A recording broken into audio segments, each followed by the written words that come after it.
Allô PO, si on a découvert ensemble ma ville natale, Lévis, ben aujourd'hui, on est chez toi. Oui, Charlesbourg, je suis un petit gars de Charlesbourg, j'ai grandi ici. Je suis né sur la rue Dauphine, qui porte le nom maintenant de la rue Montauban. Je suis allé au primaire à l'école Chabot, je suis allé au Sentier, au secondaire. Charlesbourg, c'est un endroit que j'adore. C'est rempli d'histoires et d'anecdotes que je voulais te faire découvrir aujourd'hui. Des beaux souvenirs, entre autres ici, le site de l'ancien zoo, une sortie scolaire incontournable. Je venais chaque année. Mais là, c'est fermé, puis je me demandais pourquoi tu m'avais donné rendez-vous ici. Je voulais montrer aux gens des choses qui ont disparu à Charlesbourg pour nous remémorer des souvenirs. Il y a le zoo qui est fermé en 2006. Pendant les dernières années, bien, ça a fait place à l'hôtel de glace pendant un certain temps où il y a eu des belles soirées ici. Puis tu sais, je suis un amateur de golf, moi. Bien, à Charlesbourg, à l'époque, on avait le plus beau champ de pratique de la région. C'était situé sur le long de l'autoroute Laurentienne. C'était un champ de pratique pour les amateurs de golf avec une vue sur toute la ville de Québec. C'était de toute beauté. Bien, ça doit être comme ça que tu as eu la piqûre pour le golf. Ça a commencé jeune. Et là, on va aller découvrir un petit peu plus d'histoire ensemble au Trait Carré. C'est tout un site, ça. Absolument. PO, on est rendu au Trait Carré. Et si on remonte à il y a quelques siècles, il y avait quelque chose de spécial ici. Oui, le Trait Carré, c'est un des seuls villages en Amérique du Nord à avoir la forme d'étoile.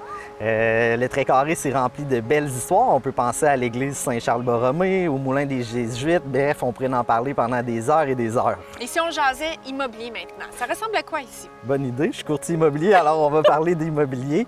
Charlesbourg, ça s'est développé avant les années 60, là, le long du boulevard Henri-Bourassa qui fait Charlesbourg là, dans toute sa longueur. Après ça, dans les années 60, c'est le secteur de l'Atrium qui s'est développé. On peut penser à des maisons carrées en briques jaunes qui se sont bâties dans les années 60.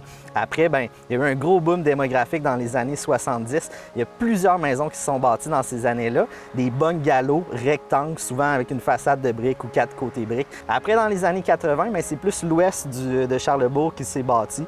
On peut penser à des maisons classiques des années 80, split level, ou l'apparition des cottages sur 2 étages qui se sont bâtis.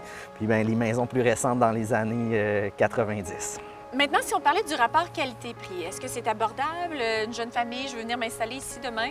Oui, Charlesbourg, en fait, c'est un de mes coups de cœur parce qu'on est très bien situé au niveau des axes routiers. On longe l'autoroute Laurentienne puis l'autoroute de la capitale. Et un petit truc de courtier immobilier, les bungalows des années 70 de Charlesbourg, c'est parfait pour des gens qui sont prêts à faire quelques rénovations parce que souvent, il y avait 3 chambres à l'époque pour les grosses familles dans ces années-là. Mais maintenant, avec les familles un petit peu plus petites, on peut enlever une chambre, ce qui nous permet d'avoir des aires de vie ouvertes, ce qui est très recherché par les acheteurs ces temps-ci. Fait que une petite famille qui cherche une maison dans le secteur de Charlesbourg, le prix médian, c'est 286 000. Il y a des belles aubaines à faire ici, puis il y a un beau potentiel de prendre de la valeur dans les prochaines années. J'ai une petite famille, je suis pas vraiment manuelle, mais je pourrais faire quelques rénaux. Je vais y penser.